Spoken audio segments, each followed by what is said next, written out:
創業咧係一個咩嘅一個過程咧？就係、你已經標咗個飛機架，OK， 咁咧然後你就要跳崖噶啦，咁你跳崖嘅當中咧，你就開始標你自己嘅 engine 啦，令到自己架飛機更加完善啦。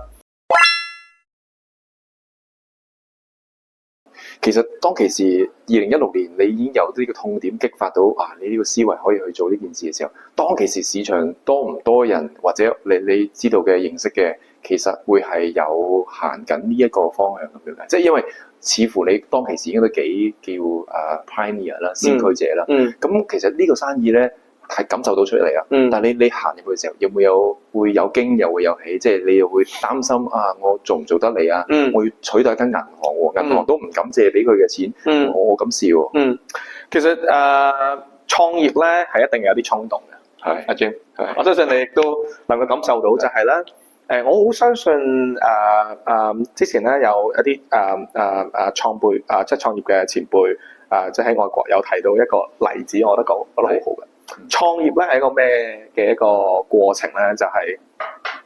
你已經標咗個飛機架，OK， 咁咧然後你就要跳崖噶啦，咁你跳崖嘅當中咧，你就開始標你自己嘅 engine 啦，令到自己架飛機更加完善啦。咁好多時候咧，我亦都好欣賞好多唔同嘅創業家啦，係咪？咁但係如果佢喺跌到地下之前咧，仲未標到個 engine 起飛咧，咁唔好意思啦，咁就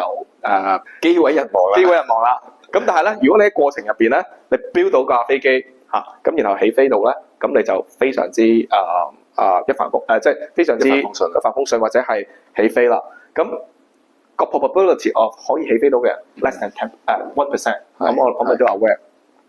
咁所以其實創業嘅嗰個 mindset 係咩咧？就係好多時候話大家咩 right timing 啊。其實好多時候咧，你唔係100%，你所有資源到位，所有嘢諗清楚晒，而係你見到個 opportunity， 你亦都做咗我哋叫 product market fit 嘅 test， 然後咧你就真係將成副心機就擺落去，揾到個市場係存在嘅，跟住覺得自己具備啲資源。當然亦都未必完齊晒啦。頭先用個飛機架嘅理論，即係你跳緊落個崖度嘅時候，同時間比賽，絕對可能會有新嘅風向，有件怪風吹過嚟嘅時候，或者個崖邊即係九死一生咁嘅風險，你最後足唔足夠團隊、足夠資源，令到機可以流落即係呢個谷底之前咧，上到嚟。因為咧，如果當你跳崖之前咧，你花絕大部分嘅時間咧，去將成架飛機咧起好，先再跳啦。我可以話俾你聽 Jim， 你已經冇咗市場機會因為嗰個崖已經霸滿晒其他飛機，冇錯，你已經入唔到去。咁其實咧，我哋講呢個比喻真係好好啊！你話即係爭取一齊跳崖，咁其實咁啊變咗你冇諗清楚嘅話咧，啲人跳落去就會跌死嘅。但係同一時間就會唔會有更加多人就唔敢冒呢個險，咁就一路都遲疑唔敢行出嗰步，因為哇九死一生，唔敢跳呢個崖。又或者你所講計劃好晒啦，3-5年之後嘅事，可能嗰個機會已經唔到我哋喺手啦。冇錯，所以其實喺決定創業嘅時候咧，你絕對係要有充分嘅了解市場 ，understand 自己有冇呢一個優勢去 execute 嗰個機會，但係同時咧。如果係唔願意踏出第一步咧，其實好多機會咧就已經冇咗。所以我覺得我非常之欣賞即係身邊好多大家會願意行出第一步嘅嗰個創業者，因為好多時候咧我之前睇咗本書，佢都有一個 saying 講話